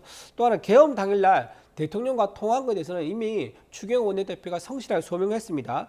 대통령과 통화한 이후에 당사에서 국회 본청으로 옮기겠다고 결정을 하고 의원들에게 통보를 한 상태였습니다. 그래서 국회의장에게 우리가 30분 정도 시간 걸리겠다라고 하면서 30분 늦춰달라고 했는데 의장이 그걸 허락하지 않았습니다. 그리고 경찰이 막고 있으니까 못 들어간다고 하니까 의장이 그럼 경찰한테 얘기해서 봉쇄를 풀어주면 되는데 그러지 않고요. 너네가 알아서 봉쇄를 뚫고 와라라고 얘기를 했습니다. 그런 부분도 오늘 또 추경호 의원이 추가로 밝혔고요. 마지막으로 계엄 해제 이후에 한시경에 이제 결국 민주당에 의해서 계엄 해제됐는데 계엄 해제 이후에 추경호 원내대표가 대통령실에다가 얘기를 합니다. 국회에서 적법한 절차로 계엄이 해제됐으니까 대통령실에서 따라야 된다라고 촉구까지 했습니다. 자, 이런 부분이 어떤 비상계엄과 무슨 관련이 있겠습니까? 내란 의혹을 뒤집어 쓰는 것은 제가 보기에는 추경호 당시 원내대표를 기준으로 해서 당시 지도부를 줄줄이 내란 혐의를 엮으려는 그런 정치 공작이다라고밖에 볼 수 없다고 봅니다. 네, 추경호 의원이 지난해 이제 비상계엄 해제한 국회 의결 방해 의혹을 받고 있는 건데 특검은 추 의원에게 내란 중요 임무 종사 혐의를 적용했어요. 이 혐의가 입증되면 형량이 상당히 무겁죠. 그렇죠. 5년 이상이고요. 실제 무기징역 이상이 나올 수도 있습니다. 그러니까 이게 가볍지 않은 겁니다. 그냥 이 계엄 해제 표결이 이루어지지 않을 수 있도록 어떤 행위를 하는 정도의 의심이 아니라 실제 이 내란의 완성을 위해서 굉장히 중요한 역할을 했다 이렇게 보고 있는 겁니다. 왜냐하면 이게 국회에 계엄군이 투입되고 시민들이 저항하고 또 군인들의 소극적 이 임무 수행으로 인해서 완성이 되지 않은 측면에 하나가 있고 한 측면은 국회 해제 표결이 빨리 이루어졌기 때문입니다. 그런데 그나마 그게 지체된 데 있어서 추경호 당시 원내대표가 이상하게 이례적으로 이 국회의장과의 협의 과정을 지체하면서 시간을 끌었다는 문제 제기가 계속되고 있었던 상황이었고요. 그리고 그 국민의힘 의원들을 상대로 해서도 당연히 국회의원은 계엄 해제 표결을 위해서 국회로 가는 것이 순리인데 당사와 국회를 오락가락하도록 계속 혼선을 준 거는 분명한 사실 아닙니까? 이게 추경호 원내대표는 부분에 대해서 지금 소명했다고 말씀하시지만 그리고 대통령과의 통화 내용 역시 이 계엄 해제 표결과 사실상 무관한 것처럼 얘기하지만 그 말을 곧이 그대로 믿었으면 좋겠습니다. 그런데 이 내란 우두머리는 윤석열 대통령의 헌법재판소에서의 진술, 국민들이 다 지켜봤습니다만 대부분 허위인 게 사실 다 확인되지 않습니까? 국회의원들을 끌어내라고 했다는 다른 사령관들의 진술에 있음에도 불구하고 인원은 국회의원이 아니라고 얘기했지만 지금 재판 과정 헌법재판소에서 전부 다 그게 국회의원이 대상이라는 게 사실이 확인되고 있습니다. 그러면 전제가 되는 윤석열 전 대통령의 진술이 허위라면 그 진술에 맞춰지고 있을 가능성이 있는 추경호 전 원내대표의 진술을 어떻게 그대로 믿겠습니까? 그러기에는 당시 이루어진 여러 가지 정황이나 이런 사정들은 추경호 원내대표가 계엄 해제 표결을 방해할 목적으로 혼선을 초래했고 국회 표결을 지연하기 위해서 적극적 행위를 했다고 특검은 볼 수밖에 없는 거고요. 지금까지 나온 정황만 있겠느냐, 그 이상의 증거가 확보돼 있을 것으로 보이고요. 그래서 특검은 단순한 방조 혐의 정도가 아닌 중요 임무 종사자로서 내란에 깊이 관여한 것으로 보고 있는 것 같습니다. 예. 그리고 또 특검은 조지현 국민의힘 의원실에 대해서도 압수수색을 했거든요. 특이한 점으로는 당시 조 의원이 원내 부대표였고 비상계엄 선포 5시간 전에 김용현 전 국방장관과 전화 통화를 했다는 거예요. 근데 조 의원이 SNS에 해명글을 남겼는데 지역구 수건 사업인 부대 이전 관련 면담을 취소한 데 양해를 구한 거였다고 그랬어요. 네, 그렇죠. 그렇게 할 수 있죠. 본인이 지금 지역구 의원이니까 지역구 관련해서 국방 관련된 것, 특히 군부대가 있는 지역구 의원들은요, 전부 다들 저런 민원 때문에 국방장관과 통화를 다 많이 합니다. 저도 옛날에 모셨던 의원 중에서 군부대가 있어가지고 군부대 이전 관련해서 저도 수시로 통화한 적이 있을 정도이기 때문에 의원이 통화한 것은 당연한 거고요. 그리고 그 당시 원내 부대표였는데 뭔가 김용현 국방장관이 원내 부대표였던 조지현 의원에게 비상계엄을 사전에 예고한 거 아니냐, 사전에 알려주면서 대비를 했던 거 아니냐라는 그런 의심을 한 것 같은데 그게 말이 되지 않는 게 만약에 5시간 전에 조지현 의원에게 비상계엄 할 거라는 걸 알려줬다 그러면요. 국민의힘 의원들이 어떻게 다 흩어져가지고 각자 따로 있을 수 있겠습니까? 전부 다들 방송을 보고 알고 허겁지겁 다 뛰어왔던 거 아니겠습니까? 제가 보기에는 억지로 엮으려 하다 보니까 무리해서 조지현 의원에 대한 압수수색까지 한 게 아닌가 싶습니다. 네, 민주당은 또 이 국민의힘 의원들의 이 압수수색 상황에 대해서 좀 별도의 언급을 자제하는 상황인 것 같은데 이거 어떤 이유인가요? 일단 압수수색은 범죄 혐의 사실이 있는 것으로 어느 정도 확인이 되고 추가적인 증거 확보의 필요성이 있기 때문에 법원이 발부한 영장에 의해 이루어지는 겁니다. 그러면 압수수색 영장에는 단순히 통화 사실이 있다는 것만 기재되어 있지는 않을 겁니다.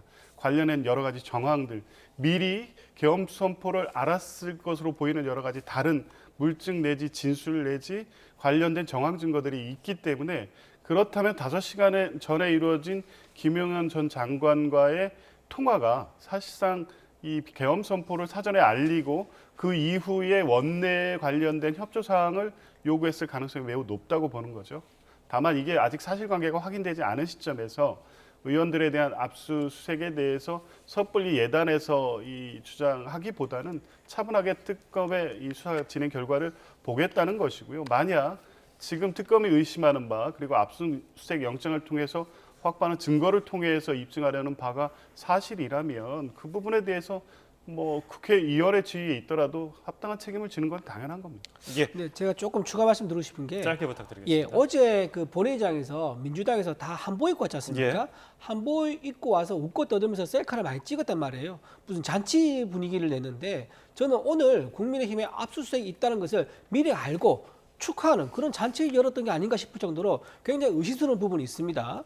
그리고 저는 정청래 의원이 야당 탄압을 너무 노골적으로 한다 생각이 들고요. 지난번에 이런 말을 했습니다. 개혁은 타임이다라고 했었는데요. 제가 보기에는 탄압은 타임이다. 그걸 실천하고 있다. 이렇게밖에 볼 수 없을 것 같습니다. 예.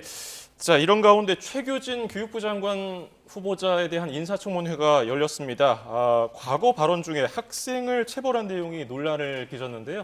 현장 이야기를 듣고 오겠습니다.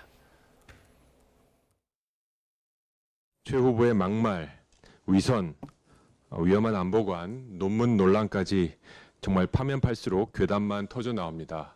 최 후보는 자신이 가리키는 여학생의 따귀를 때렸다고 합니다. 그런 생각을 갖고 있는 인물이 교육부 장관이 되어도 된다는 생각을 하는 이 정부가 정말로 무섭습니다. 아마 국민들한테 따귀를 맞을 거라고 생각합니다.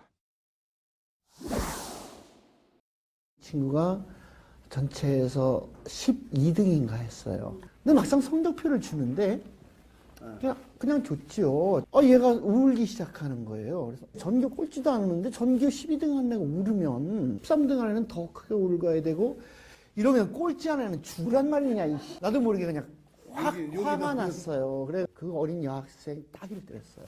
너무 때리고 나서 아차 싶었지만 어쨌든 때렸어요. 그리고 그 아이는 나를 매우 싫어했어요. 예. 네. 주진우 국민의힘 의원은 저는 이진숙 후보자 낙마 사태보다 더 심하다고 얘기를 했는데 오늘 뭐 계속해서 사과를 했거든요. 어떻게 보셨습니까?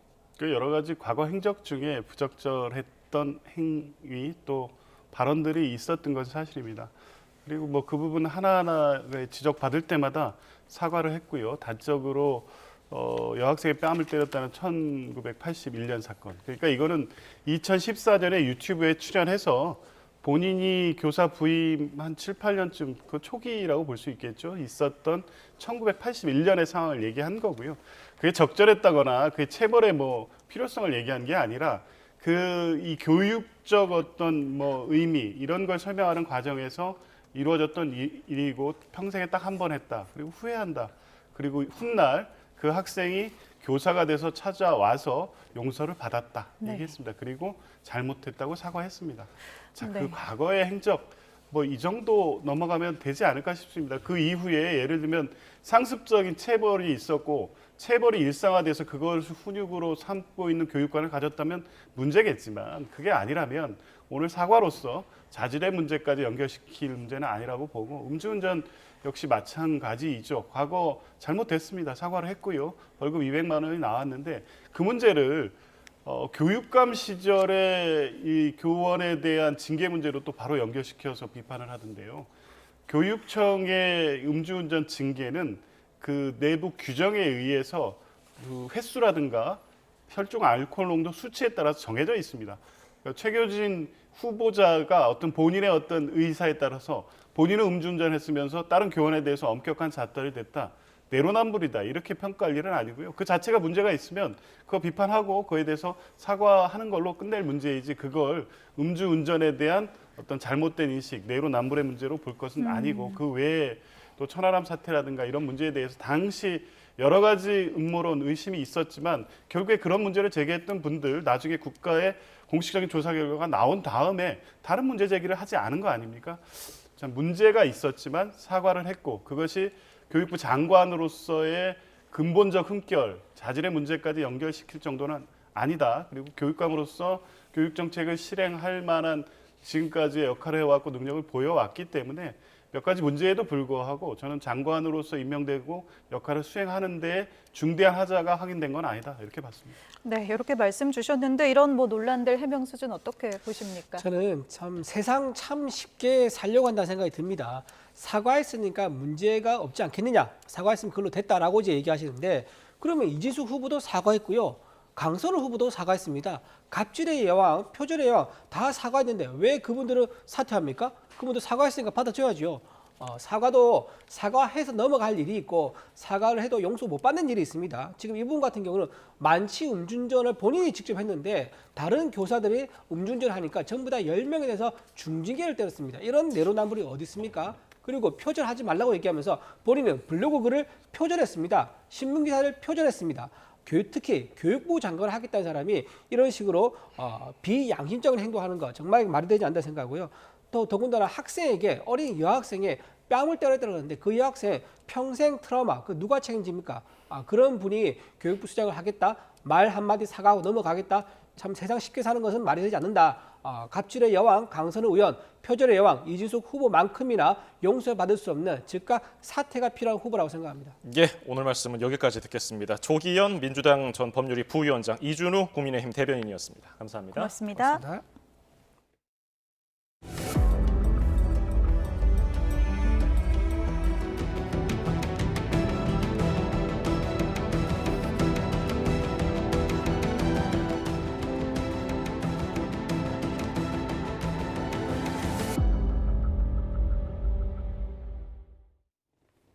내일 열리는 중국 전승절 열병식에 참석하는 김정은 북한 국무위원장이 베이징에 도착했습니다. 로이터 통신과 AFP 통신은 오늘 오후 5시쯤 김정은 위원장이 탑승한 것으로 추정되는 인공기를 단 열차 한 대가 베이징역에 접근하는 모습이 포착됐다고 보도했습니다. 베이징역에 도착한 김 위원장과 수행단은 잠시 뒤 차량에 탑승해서 교통 통제 속에 VIP 통로 밖으로 빠져나갔습니다. 김정은 위원장은 5번째 방중 첫 일정으로 베이징에 있는 북한 대사관을 방문했습니다. 이후 숙소인 야오이타이 국빈관으로 이동해서 여장을 풀 것으로 보입니다. 러시아 크렘린궁은 블라디미르 푸틴 러시아 대통령과 김정은 북한 국무위원장이 중국에서 만날 수 있다고 밝혔습니다. 타스 통신은 드미트리 페스코프 크렘린궁 대변인이 북러 정상회담 여부가 결정됐느냐는 질문에 김정은 위원장은 오늘 저녁 베이징에 도착한다며 도착 후 일정을 고려해서 정상회담 가능성을 직접 논의할 수 있을 것이라고 답했다고 전했습니다. 김정은 국무위원장은 과거 4차례 중국 방문 당시 여러 차례 경제와 과학 분야 현장을 둘러봤습니다.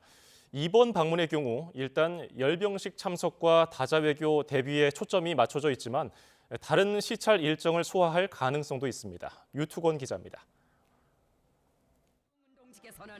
김정은 위원장이 처음으로 국경을 넘어 중국을 방문한 건 2018년 3월. 평창 동계올림픽 이후 남북 정상회담과 북미 정상회담으로 이어지는 숨가쁜 일정을 준비하는 시점이었습니다. 당연히 시진핑 주석과의 회담이 핵심이었지만 별도로 중국 국가과학원을 둘러봤습니다. 핵물리, 우주공간, 농업, 에너지 등 자연과학기술 분야에서 거둔 성과들에 대한 해설을 들으시며 석 달 뒤 3차 방문 때는 중국의 실리콘밸리로 불리는 중관청과 교통지휘센터를 방문했습니다.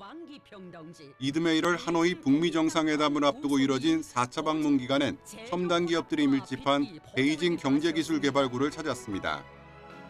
이런 일련의 행보는 북미 관계 정상화를 바탕으로 중국식 개혁 개방을 본격화하겠다는 의지의 표현으로 해석됐습니다. 이후 한반도 정세가 급변하면서 연이은 시찰의 의미는 퇴색했습니다. 김 위원장이 6년 8개월 만에 다시 베이징을 방문하면서 이번엔 어떤 일정을 소화할지 관심이 집중되고 있습니다. 일단 열병식 참석이 목적이고 다자외교 무대에 처음으로 등장하는 만큼 정상회교에 집중할 가능성이 큽니다. 하지만 경제난이 심각한 북한의 민심까지 고려해 경제 시찰에 나설 수도 있습니다.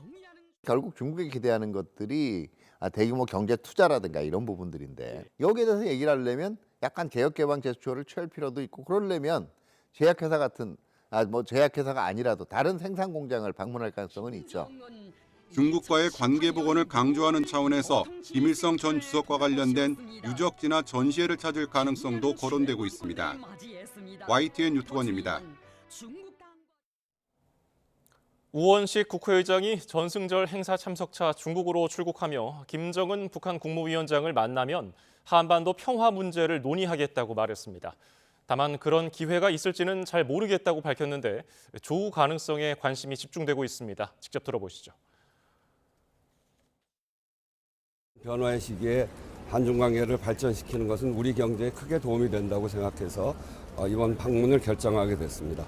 중국에서 활동하고 있는 우리 기업들이 여러 가지 관심 사항도 중국에 전해서 제가 방중을 결정할 때 김정은 위원장을 만나는 것을 생각하면서 방중을 결정하지는 않았습니다. 그렇기 때문에 만나게 되면 한반도의 평화 문제에 관해서 논의를 하게 되겠습니다만 그런 기회가 있을지는 잘 모르겠고 현장에 가봐야 알겠습니다. 한반도 평화를 확장시킬 수 있는 방안이 있는지 그런 점들에 대해서 그건 아마 공통의 관심사일 테니까요. 그런 점에서 이야기를 하려고 합니다. 국가정보원은 김정은 북한 국무위원장이 방중 기간에 북중러 연대를 과시하겠지만 구체적인 3자 협력 방안을 논의하기는 어려울 것이라고 내다봤습니다. 미국과의 대화는 당분간 상황을 지켜보면서 재개 시점을 엿볼 거라고 분석했습니다. 나혜인 기자입니다. 국정원은 김정은 위원장이 6년 만에 중국 방문을 결정한 배경엔 한반도 정세를 주도해보겠다는 의도가 깔렸다고 분석했습니다. 우크라이나 종전 논의에 대비해 러시아 편중 외교를 탈피하고 중국과 관계를 복원해 운신의 폭을 넓히겠다는 계산을 했다는 겁니다. 다만 관심이 집중된 북중러 3자 회담은 국제사회에 미칠 군사적 파장이 너무 커 성사될 가능성이 크지 않다고 국정원은 내다봤습니다. 김 위원장은 푸틴 러시아 대통령과 같은 수준의 예우를 받으며 시진핑 주석과 나란히 열병식을 지켜보는 선에서 연대를 과시할 거로 보입니다. 회담 형식보다는 천안문에 북중러 세 지도자가 같이 서는 모습을 과시함으로써 드러내지 않겠느냐. 대신 김 위원장은 시진핑 주석과 양자회담에서 경제협력 활성화 방안을 논의할 거로 보입니다. 푸틴 대통령에겐 전사자만 2,000명 넘게 발생한 거로 추산되는 파병 대가를 요구할 가능성이 있습니다. 미국과의 대화는 비핵화를 전제론 할 수 없다는 기존 입장을 고수하며 당분간 상황을 지켜볼 거라고 국정원은 전망했습니다. 선뜻 나서진 않을 것으로 보이지만 미국의 태도를 주시하며 접촉기회 마련을 모색할 가능성도 상존하고 있습니다. 북한은 김 위원장 방중 이후엔 다음 달 10일 노동당 창건 80주년 행사와 내년 초로 예상되는 9차 당대회 준비에 집중할 거로 보입니다. 노동당 창건 80주년 행사엔 이미 병력 10,000여 명을 동원한 대규모 열병식을 계획하고 있다고 국정원은 밝혔습니다. YTN 나인입니다.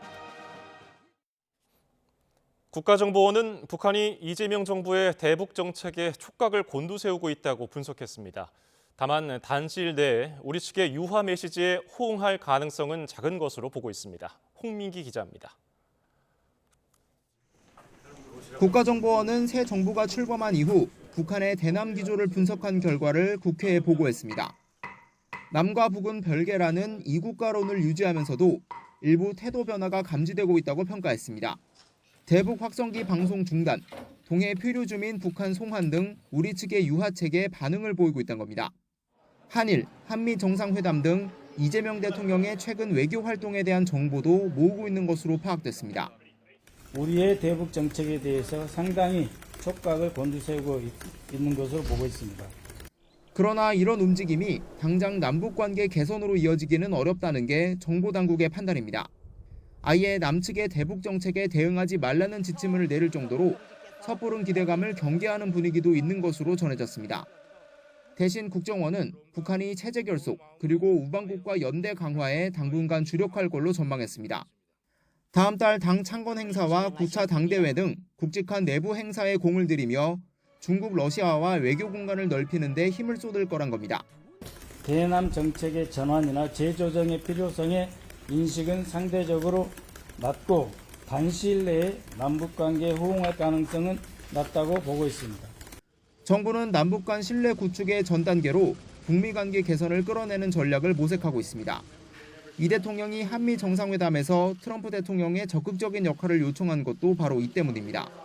북미 대화를 계기로 남북 대화에 물꼬를 트겠다는 건데 그 무대로 10월 말 경주 에이펙 정상회의가 주목받고 있습니다.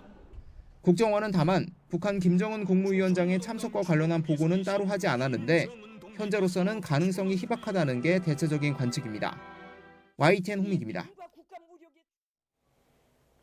국회에서는 최교진 교육부 장관 후보자의 인사청문회가 열렸습니다. 국민의힘은 낙마를 목표로 정치 편향성을 파고들었는데 민주당은 적임자라고 엄호했고 당사자는 여러 논란에 사과했습니다. 박희재 기자가 보도합니다.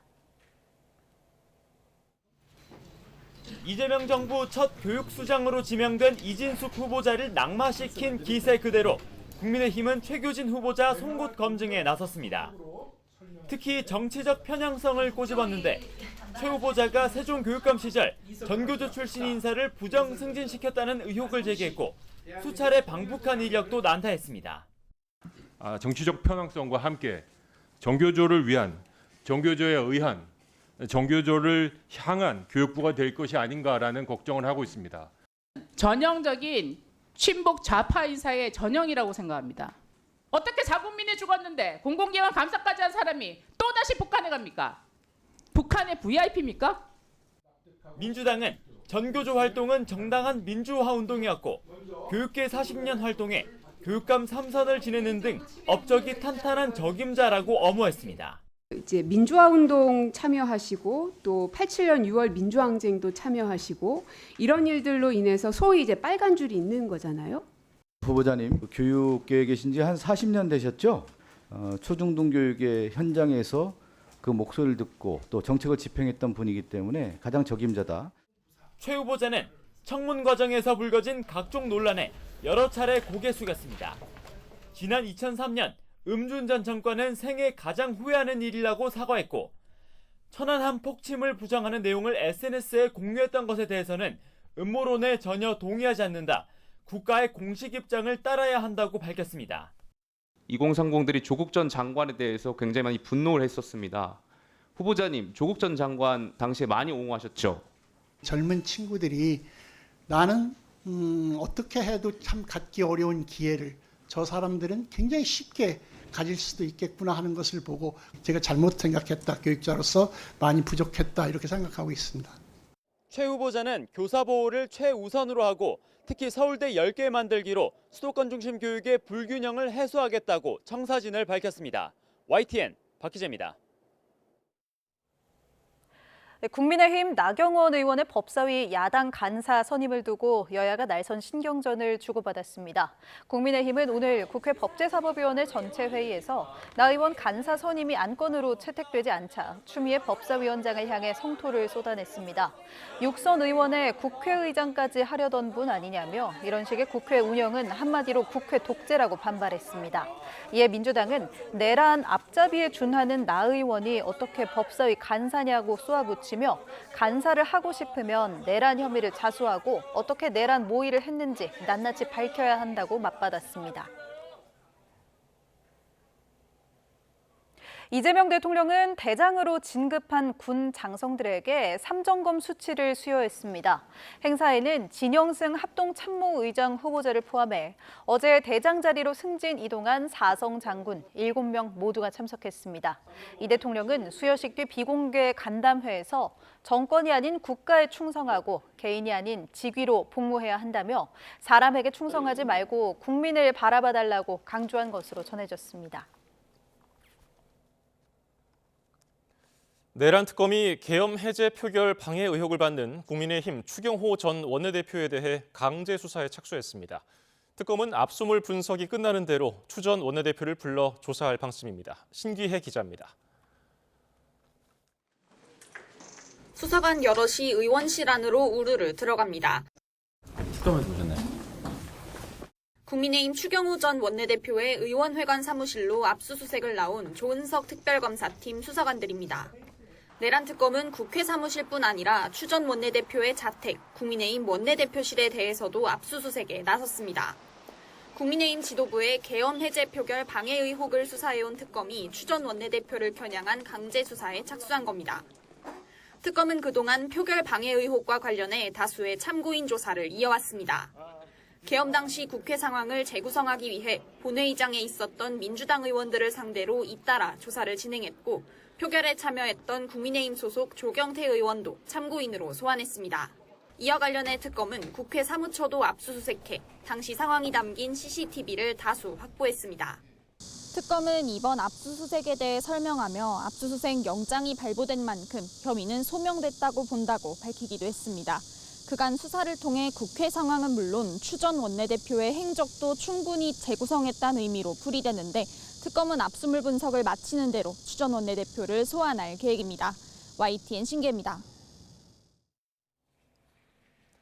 12.3 비상계엄 당시 국민의힘 원내대표였던 추경호 의원이 내란 특검의 의원실 압수수색과 계엄 해제 표결 방해 의혹을 두고 거짓 선동으로 국민의힘을 내란 정당으로 몰아가려는 정치 공작에 절대 굴복하지 않겠다고 강조했습니다. 추 의원은 오늘 SNS에 계엄 당일 윤석열 전 대통령과 당사에서 통화를 한 뒤에 의원총회 장소를 당사에서 국회로 변경했고 동료 의원들과 함께 국회로 이동했다며 이같이 밝혔습니다.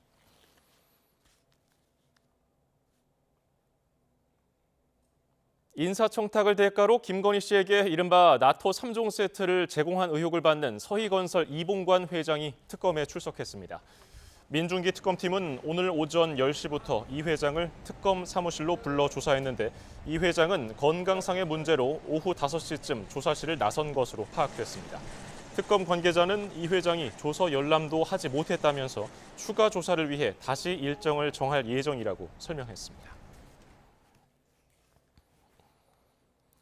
민중기 특별검사팀이 통일교 청탁 의혹의 가장 윗선에 있는 한 학자 총재를 조만간 소환할 것으로 보입니다.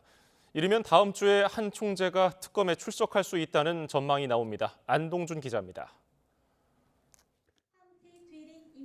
윤석열 전 대통령 부부에 대한 통일교의 각종 청탁 의혹을 수사하는 특검이 한 학자 총재 소환 조사 초읽기에 들어갔습니다. 특검은 일찌감치 각종 청탁을 실행한 윤영호 전 통일교 세계본부장을 구속해 재판에 넘겼습니다.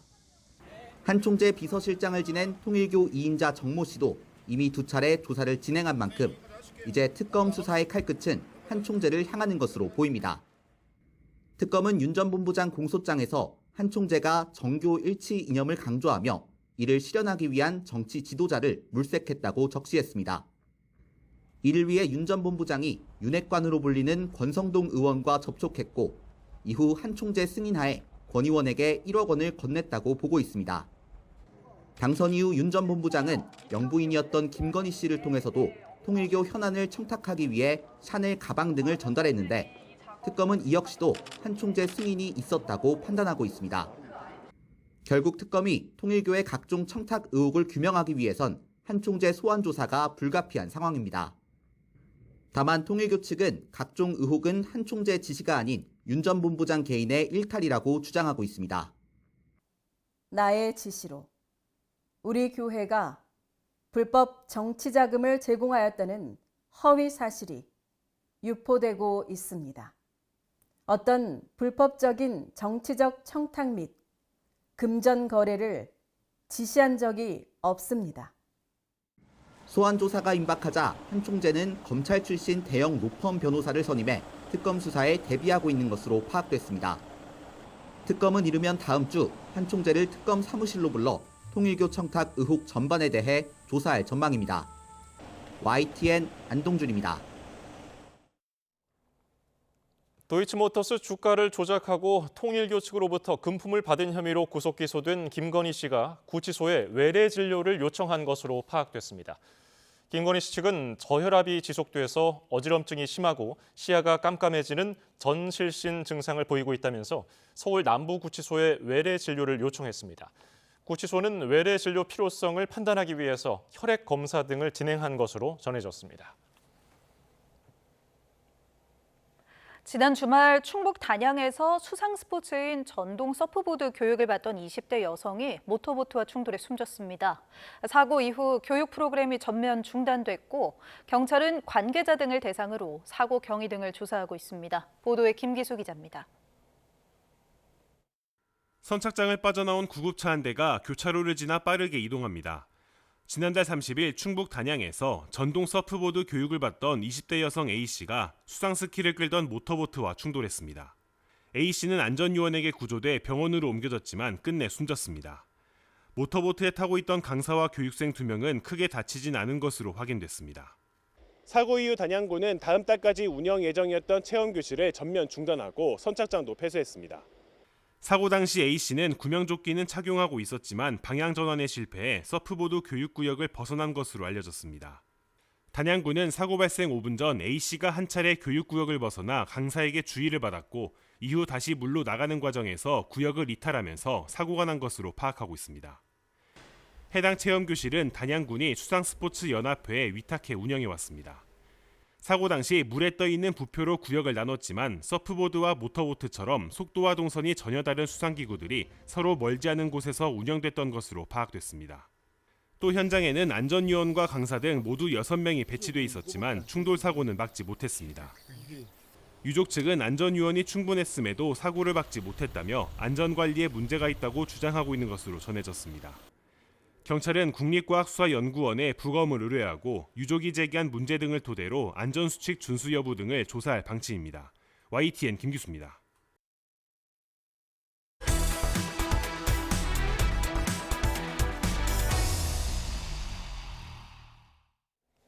네, 지난해 4년 연속 살기 좋은 지역 1위, 정주 환경 만족도 경기도 내 1위를 차지한 곳, 바로 관악산과 청계산을 품은 경기 과천시입니다. 이제는 미래를 선도하는 기업 도시로 새로운 도약을 준비하고 있다는데요. 오늘 YTN 스튜디오에 신계용 과천시장을 초대했습니다. 시장님 안녕하세요. 어서 오십시오. 네, 안녕하세요. 반갑습니다. 예, 일단 저희 YTN 시청자분들께 과천시에 대해서 소개를 좀 해주실까요? 예, 지금 말씀하신 대로 관악산, 청계산, 또 양지천이 흐르는 정말 그 강남권과 인접한 생활 여건을 갖추고 있으면서 전국에서 가장 살기 좋은 도시, 또 육아 친화 도시 이렇게 해서 또 저희 과천에는 제조업 공장이 없습니다. 그리고 유흥 주점이 없어요. 그러다 보니까 아이들 키우기 좋은 도시로 이렇게 평가가 되고 있는데 과거에는 또 정부 제2종합청사가 있어서 행정도시로서도 인정을 받았지만 지금은 지정타라는데 기업체 본사가 118개의 중견기업, IT라든가 제약회사라든가 바이오 이런 4차 산업기술을 가진 그런 기업체 본사가 118개가 지금 본사가 위치해 있고 그러면서 분양 임대대에서 들어온 800여 개의 기업체가 지금 입주를 하고 있습니다. 그러다 보니까 저희 지금 과천시 인구도 8만인데 2035년 10년 후가 되면 14만, 15만으로 이렇게 성장할 것 같습니다. 예. 네, 또 한 가지 자랑하실 만한 게 지난해 기준으로 과천시 합계 출산율이 1.03명이에요. 예. 이거는 인상적인 수치인데 특별한 정책, 성공 비결 있으십니까?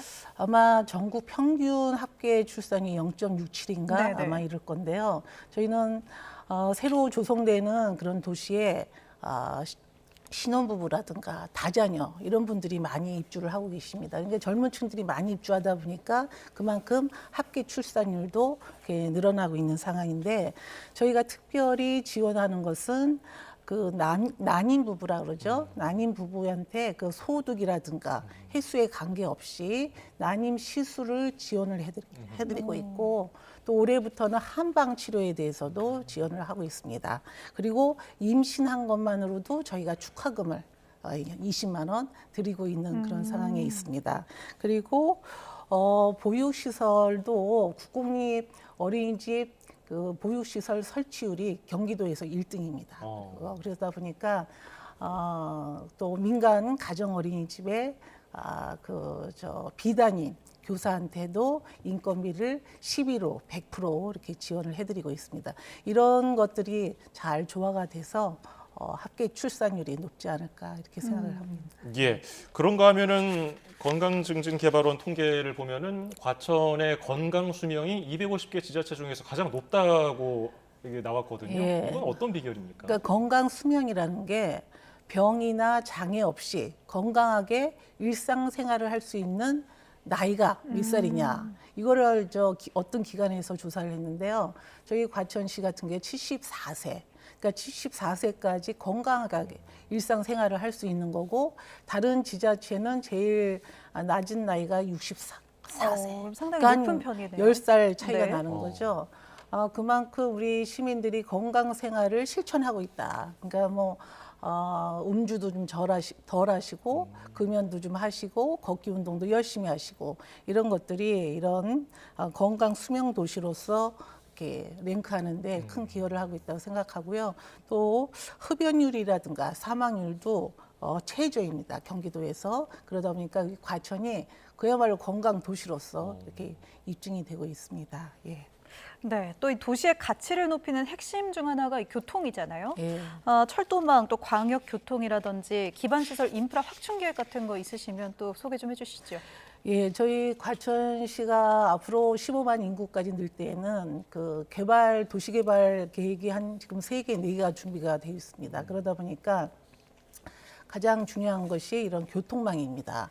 특히 철도라든가 도로 계획인데 철도는 지금 현재로서도 지하철 4호선이 저희 과천 이 자그마한 도시의 8만 인구에 전철 지하철역이 5개가 지금 운영을 하고 있는데 지식정보타운에 또 다시 정보타운역이 하나 들어서고 네. 앞으로 도시 개발이 되면서 GTS-C라든가 과천 위례선 여기에 앞으로 들어서고 또 연장선이 지식정보타운까지 연장하고 또 관악산 뚫어서 신림선을 또 연장하고 이런 것들이 5차 국가철도망 계획에 반영이 됐으면 좋겠고요.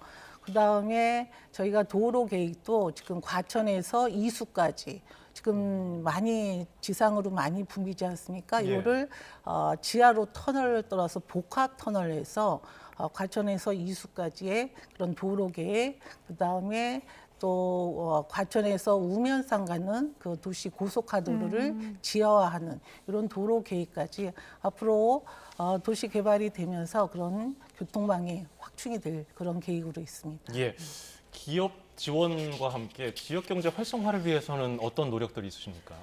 예, 저희 기업 지원과 관련해서 특히 이제 점포에 대한 지원은 저희가 상권 친화형 그 도시 조성을 위해서 지금 경기도로부터 7억 5천의 그런 도비도 확보를 하고 있고요. 기업과 관련해서는 저희가 그 과천 시민을 그 입주한 그 과천 관내 기업체가 저희 과천 시민을 정규 직원으로 채용을 할 때는 그 최저임금의 50%를 저희가 시에서 인건비를 지원을 해드립니다. 그다음에 기업 인턴에 대해서도 저희가 인턴비를 지원을 해드리고 있고요. 그리고 앞으로 우리 미래의 산업으로서 푸드테크 산업을 저희가 집중 육성할 계획으로 있는데 이런 연구지원센터도 국비를 지금 확보를 해서 푸드테크에 앞으로 더 집중적으로 이렇게 육성 발전시킬 그런 계획으로 있습니다. 네, 또 최근 이 과천의 새로운 중심지로 떠오르는 곳이 조금 전에 뭐 역이 들어선다고도 하셨던 예. 지식정보타운인데 여기에 이제 학교도 문을 연다고요? 예, 지금 학령 인구가 계속 유입을 하면서 지금 기존의 중학교도 과밀학급 상황이거든요. 그래서 중학교 신설이 꼭 필요한 상황인데 28년 3월 개교를 목표로 해서 이 지식정보타운에 중학교 단설 중학교가 들어설 예정에 있습니다. 그래서 그리고 저희 과천시가 학생 1인당 지원하는 교육 예산 그 비용이 그러니까 1인당 학생 1인당 105만 원 정도가 되더라고요. 이건 인근 지자체에 비하면 2배, 4배의 높은 지원을 하고 있는 상황이라서 앞으로 저희가 이 교육 지원과 관련해서는 더 확대를 할 것이고 그다음에 기업체가 들어와 있기 때문에 기업체하고 연계한 그런 교육 프로그램 특히 과천에는 과학관, 국립과학관이 있어서 과학관에 그 경기 공유학교라고 있습니다. 그래서 과학관에 그 질 높은 선생님들을 모시고 고등학교 2학년들을 그 과학 프로그램을 교육하게 해서 생활기록부에 기록도 하고 또 고교 학점제가 시행이 되면서 학점 인정도 되는 그래서 가까운 데서 질 높은 교육 그리고 학교 학점도 인정받는 그런 체계를 지금 만들어 가고 있습니다. 예. 이제 민선 8기가 내년이면은 마무리가 되는데 그때까지 더 중점을 두는 분야가 있으시다면요? 예, 얼마 전에 저희 과천시가 부족한 것이 종합병원이 없었거든요. 그래서 종합병원을 아주대학병원으로 우선 아주대학 그 컨소시엄을 저희가 우선 협상 대상자로 선정을 해서 앞으로 병원도 더 가시적으로 유치를 해야 되고 또 그 기업체와 함께해서 그런 클러스터를 조성을 해야 되는 이런 상황이 있고 앞으로 인구가 점점 늘면서 문화예술 분야라든가 체육 분야 이런 분야에 대한 시설 투자도 더 많이 해야 되고 프로그램도 많이 확충할 그런 계획으로 있어서 앞으로 할 일이 더 많이 있는 것 같습니다. 네, 앞으로도 바쁘시겠는데요. 끝으로 오늘 과천 시민분들 그리고 YTN 시청자분들께 한 말씀 부탁드립니다. 예, 이제 9월이 돼서요. 시민분들 모시고 또 인근에 그 문화예술을 즐기시는 분들 모시고 저희가 9월 19일부터 과천 공연예술축제를 지금 준비를 하고 있습니다. 그래서 3일 동안 열리고 있는데 시민들 많이 찾아오셔서 같이 즐겨주셨으면 좋겠고 인근의 시민들도 우리 과천을 많이 방문을 해주셨으면 좋겠습니다. 예. 예, 이렇게 초대해 주셔서 고맙습니다. 네. 저희가 감사드립니다. 네, 지금까지 신기용 과천시장이었습니다. 말씀 잘 들었습니다. 예, 감사합니다.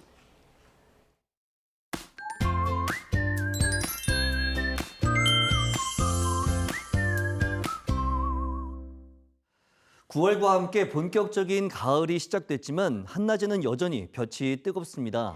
우선 내일 서울 아침 기온이 23도, 부산 25도로 내륙은 열대야가 주춤하겠지만 남부 해안과 제주도를 중심으로는 계속해서 열대야가 나타나겠고요. 한낮에는 서울 33도, 광주와 대전 32도까지 오르는 등 오늘보다도 더위가 조금 더 강해지겠습니다.